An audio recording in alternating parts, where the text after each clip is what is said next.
পবিত্র কোরআন তেলাওয়াত এবং জাতীয় সঙ্গীতের মাধ্যমে নবীন শিক্ষার্থীদের ফুল দিয়ে। আসসালামু আলাইকুম। আজকে আমি আপনাদের মাঝে শেয়ার করব আমাদের ইনস্টিটিউটে 2021-22 সেশনের ফেয়ারওয়েল এবং 2024-25 সেশনের ফ্রেশার রিসেপশন। আপনাদের সাথে আছি আমি ইমাম। বিকালবেলা বাসা থেকে বেরিয়ে হাঁটতে হাঁটতে চলে গেলাম বৈকালী বাজারে। সেখান থেকে বিকালের নাস্তাটা করে নিলাম। তারপরে বৈকালী বাজার থেকে একটি রিক্সা যোগে রওনা দিলাম মাল্টিপারপোজ হল বিএনএস তিতুমির। এটি খালিশপুরে অবস্থিত। রিক্সা থেকে নেমে হাঁটতে হাঁটতে চলে গেলাম হলের দিকে। হলের বাহির দিকটা ছিল রঙিন আলোয় সজ্জিত। পবিত্র কোরআন তেলাওয়াত এবং জাতীয় সঙ্গীতের মাধ্যমে আমাদের প্রোগ্রামটির সূচনা হয়। এরপরে আমাদের ইনস্টিটিউট এর চেয়ারম্যান স্যার বক্তব্য দেন। ইঞ্জিনিয়ারদের একটা আন্দোলন চলছিল, তো এই কারণে তোমরা অনেকদিন ক্যাম্পাসে আসতে পারোনি, ক্লাস করতে পারোনি।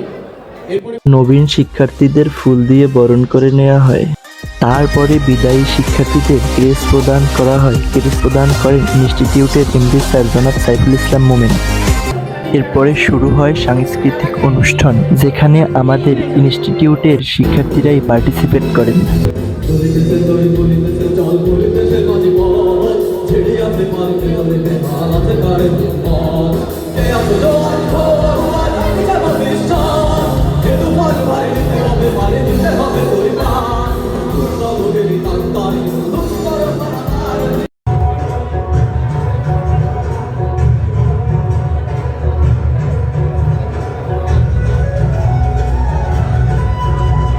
টিচারদের মধ্য থেকে পার্টিসিপেট করেন সাবেক বিভাগীয় প্রধান কম্পিউটার টেকনোলজি।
আমাদের প্রোগ্রামে সাবেক শিক্ষার্থীরাও পার্টিসিপেট করে।